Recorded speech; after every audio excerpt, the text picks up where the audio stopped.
G'day guys, Mac with the Outer Circle, and in today's episode, we're still on my hobby purge, as in purging the negativity that comes with dealing with the nebulous things that go on, you know. It's funny, like, part of me is sitting here going, well, you know, you've got to do consumer advocacy, Macca, and you've got to talk about the things that the company's doing wrong. There's so many channels to talk about all the things they're doing great. Someone's got to balance that, but at the same time, it gets really draining talking about that sort of stuff. So that's why I've just been going through these videos, just talking about the subjects that interest me. So if you want to keep watching, feel free to, but you know, might not be for everyone. So today I'm showing Age of Sigmar miniatures, right? And the reason I am is because Age of Sigmar is one of those games where it's really easy to get across the point of the video. And that point is picking paint schemes and army selection. Because I've spoken so much about like the power levels between different factions. In fact, I have a whole series about how to understand and assess Legion power, where I compare, like, say, Imperial Fists, Salamanders, Raven Guard, Emperor's Children, and talk about how those legions do and don't work, what's good, what's bad, so you can understand on sort of, I don't know, is the term the meta level? I don't know, it sounds like some marketing PR BS right there, but understanding on a deeper level so that you can make informed decisions. Because when you're buying into the game, you've got to pick what's your best bang for your buck.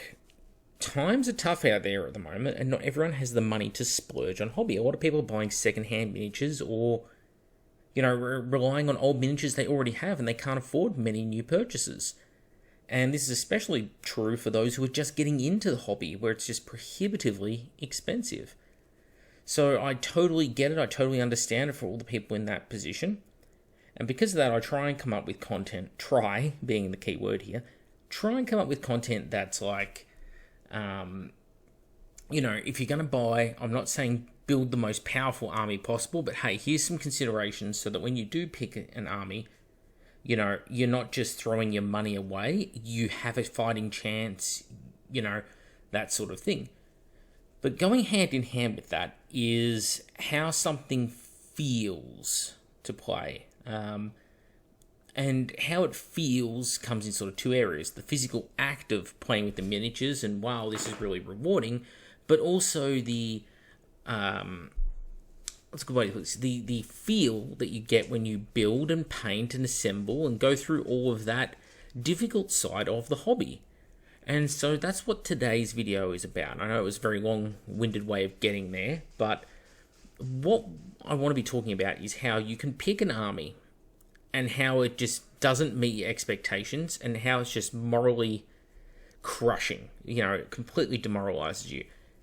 And the two that I've chosen out of the gate to represent this are Age of Sigmar's Slaves to Darkness, which is your sort of classic Chaos Warriors, and the Head Knights of Slaanesh, which is obviously Slaaneshi themed Age of Sigmar force, because hell, I collect them both.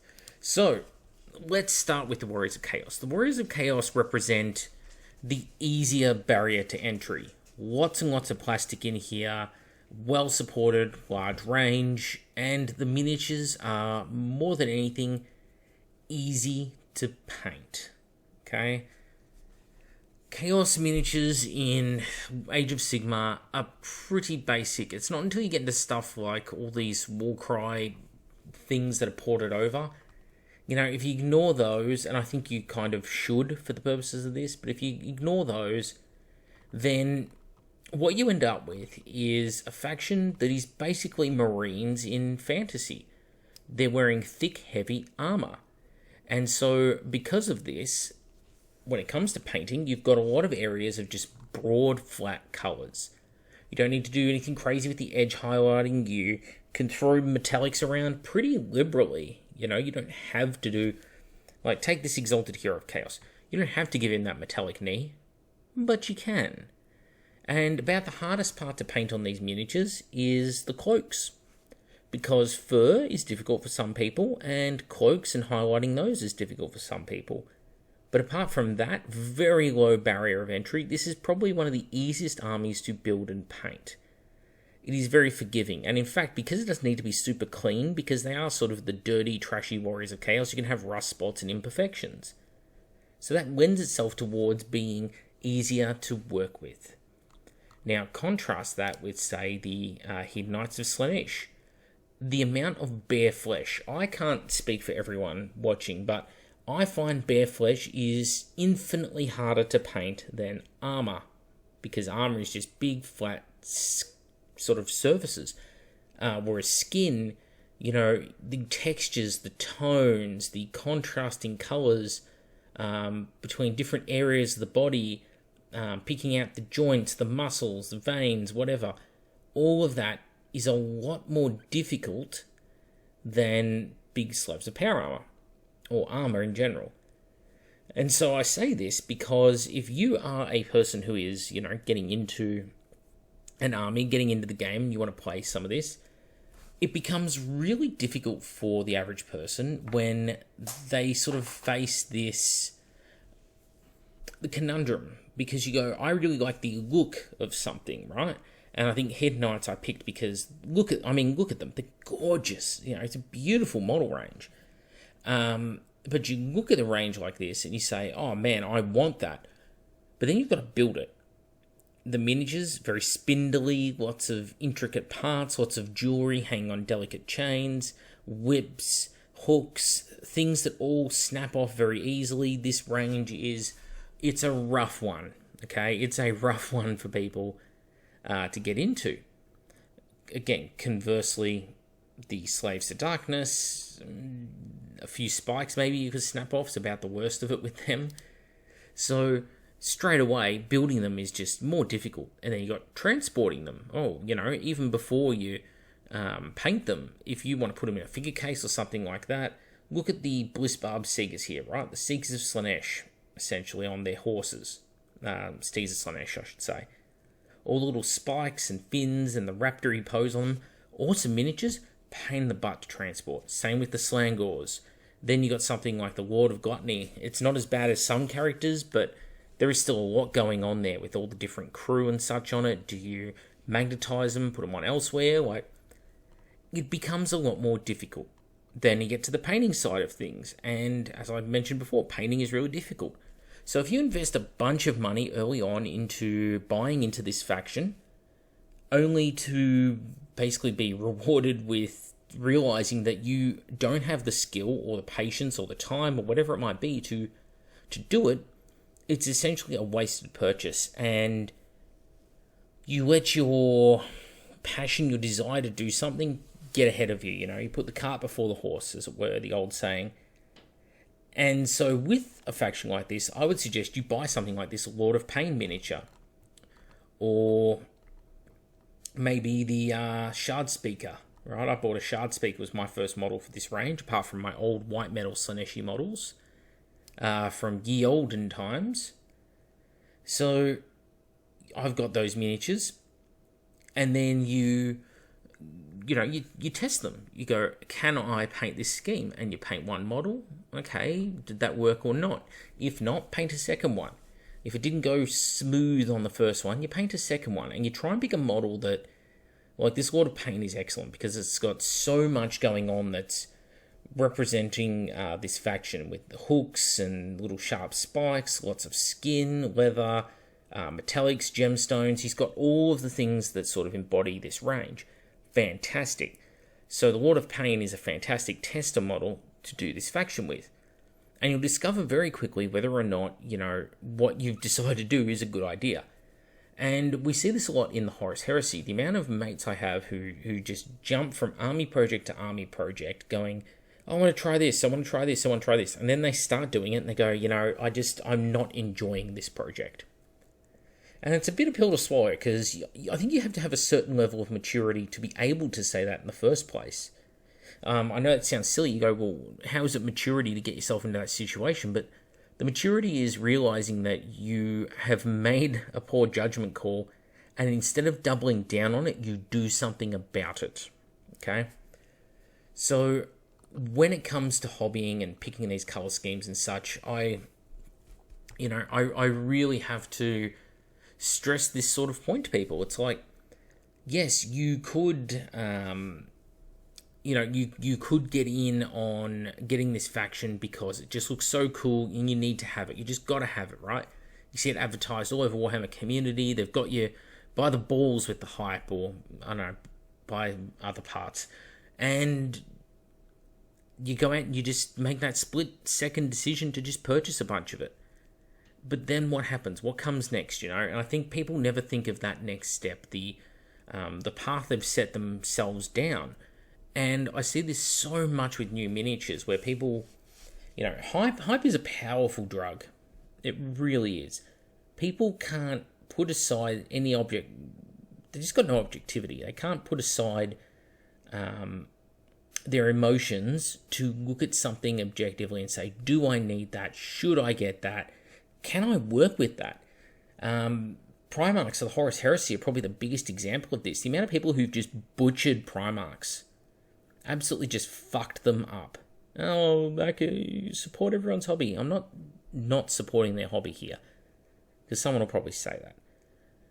I'm pointing out the fact that there was a perfectly good model, and because they rushed out to do it before they were ready, they ruined the perfectly good model. And what they should have done was taken a step back and picked something a little bit simpler and dialed their eye in, because they're not going to look back 99 times out of 100 in 10 years' time on that Primarch and go, I'm happy with what I did there.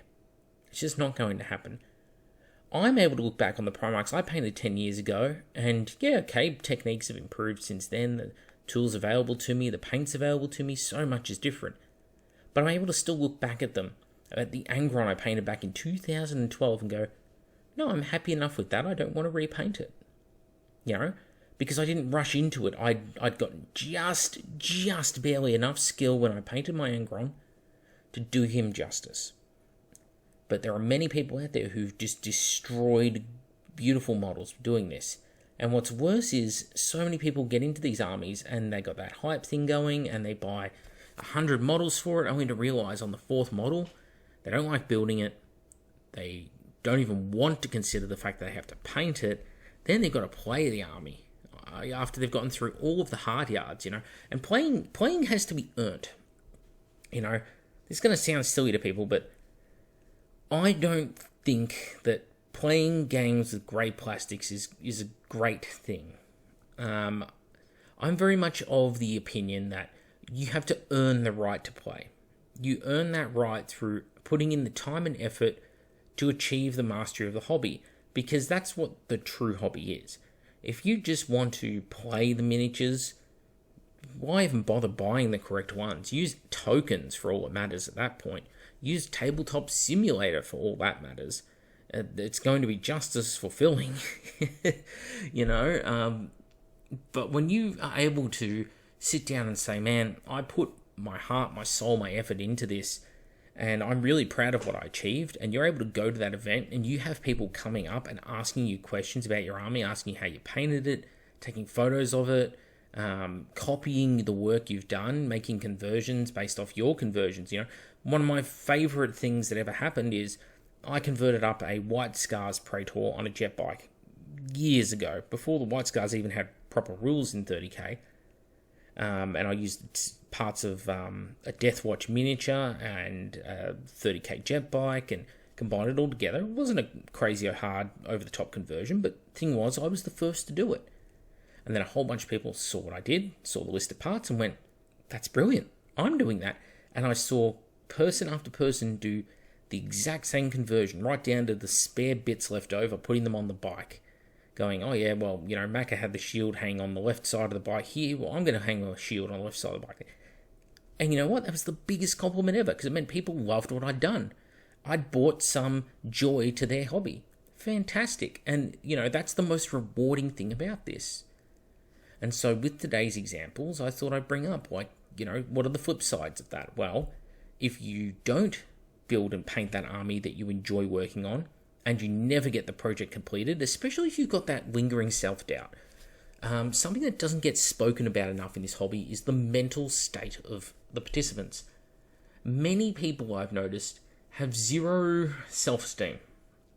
So we're going to get deep here, I'm sorry people.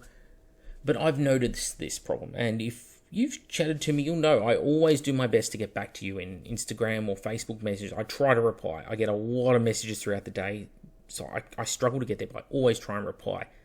Because I want to, I don't want to be the Games Workshop that never responds to you. I want to be that person who is there as best I can to respond to you. And you'll see it. I'm always in the comment section. I don't talk to everyone, but I always make sure to talk to some people in every comment section. Heart the occasional comment, just to let people know they've been seen. And what I see is a lot of people who don't have pride in their work. Even when they've done brilliant work, they aren't able to rationalize it, and they're their own worst judges. They're their own worst critic. Their own worst critic. They critique themselves so badly, and they'll just... I got one friend, I won't name names, but people will know who I'm talking about, so I apologise if I offend them, but they've been painting an army for years, over a decade now, the same army.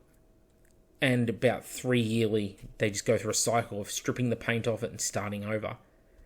And the thing was, it looked great every time. And every time they've repainted it, it's come out better. But at what point do you say, enough messing with it, I've got to be just happy with what I've created? And I think it's really hard. People in this hobby have a hard time doing this. There's, depression, anxiety, being social outcast. There's social pariahs even. There's all sorts of things that get in the way of it. But, there are things we can do to mitigate this. And one of the biggest things is painting within your skill range. And another thing that we don't talk about often enough is that we aren't treating adults like adults. This hobby is full of too many people who want to be nice. And in doing so, they're causing more harm, in my opinion, than good. Because they're not being nice to people in the right ways. The biggest example of this would be people post awful work. Like, they are just... Grown adults should not be posting some of these models with pride. They are that badly done. And people are just feeding into that delusion. They're not saying to them, this is awful. Instead, they reward them with likes and positivity. And I get trying to encourage them in their hobby, but there has to be a constructive middle ground there where we say, like, okay, I see what you're trying to achieve here, and this is a good start, but I think you can do X, Y, Z to improve this miniature. Other than that, though, I like where this is heading. Something to that effect. But instead, you'll see someone post something that is just literally the worst thing you've ever seen. Painted with human blood and feces, and and with a bloody paint roller as well. And it's gluggy, it's awful. They probably call it Blanchitsu. And instead of people in the comments saying, like, why did you pick blood, and shit as your medium of choice there, people instead just go, looks awesome, man. Wow, this is amazing. It's like, what have you done? You've not improved that person now. And one of the worst crimes that people commit here is they don't want to self-improve. Now, there's a big difference here between people who cannot improve due to illness, psychological state, injury, disability of, could be mental disability, could be vision impairment, could be they're missing a hand. Who knows, right? There are many different things out there. But I find that a lot of those people who have disabilities are often trying to improve themselves actively. But those who are able-bodied with no mental illness just live in a state of delusion and don't want to improve their miniatures. It just, wow, blows my mind. So this is a definite and real phenomenon that's out there in this hobby, and we need to encourage people to do better because, well, you're not going to encourage people to take up the hobby if all the models they see look like trash, so there's that. But this hobby has so much to offer, and don't we want to see more pretty, well-painted, well-converted, beautiful miniatures? I have a whole series of videos that I'm working on because I've got several hundred different conversions sent in by people who watch the channel to talk about, and that is a huge project. I thought I'd get 10. Back in November, I asked this question, like, could people submit some conversions? No. I got hundreds.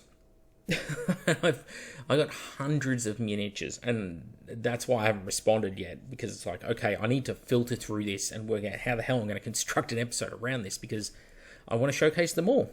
if I can, the better and the worst ones, and give that feedback. Not that it's my place and that I'm the arbiter of all that is good and well in taste, but people offered them to me knowing that that was the plan in mind. So it's going to happen. But yeah, with this topic and with these miniatures, if you paint a scheme within your skill range and you are always aiming to improve that skill range, you are setting yourself up for greatness in this hobby. But if you have found a place where you're happy, you're content, you're sitting idle, and you don't want to improve, you're now stagnating in this hobby. Just a little bit. And you don't want to end up there.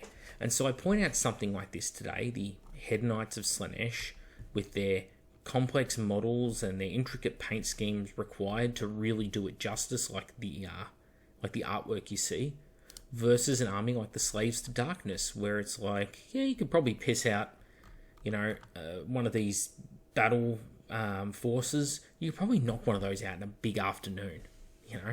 Just the building, the painting, the works, because there's so many just primary colors, I guess you could call it, just big flat surfaces you could airbrush it, flat coat of black spray paint, airbrush, highlight, go through, paint the cloaks. Like, you could go through so quickly. Versus you're not knocking out an army of Head Knights in the afternoon. You're not even knocking a unit of Head Knights out in the afternoon unless it's something like these Myrmidesh Painbringers. And even then, they've still got the cloaks, they've still got the shields. There's still things going on there in detail which are going to take time. And I know I'm saying some pretty harsh things today, but this is the reality that we kind of live in. We want the best hobby space possible. And the only way we're going to get that is by upholding a continuous high standard and holding ourselves to it. We don't need to hold others to that standard. It's ourselves we hold to it. We don't go in there, we don't try and ruin other people's fun and say, well, you can't have this, you can't do that, you suck, blah, blah, blah. That's not productive at all. But what we can do is try and guide those around us and inspire those around us by producing things. You don't all have to be, I'll say Golden Demon here. It's not the pinnacle of painting, but you don't all have to be Golden Demon painters, right? But if you're putting in that effort and you're inspiring the people around you, that's a great start. And please, if there's anything you pick up from this episode, it's that you need to pick projects within your skill range or just at the outer edges of it. Don't tackle something that is going to leave you with an unfinished project or an unrewarding project at the end. It is the true cancer of the hobby. Anyway, make the outer circle. Thank you all for watching this episode, and I'll catch you on the next one.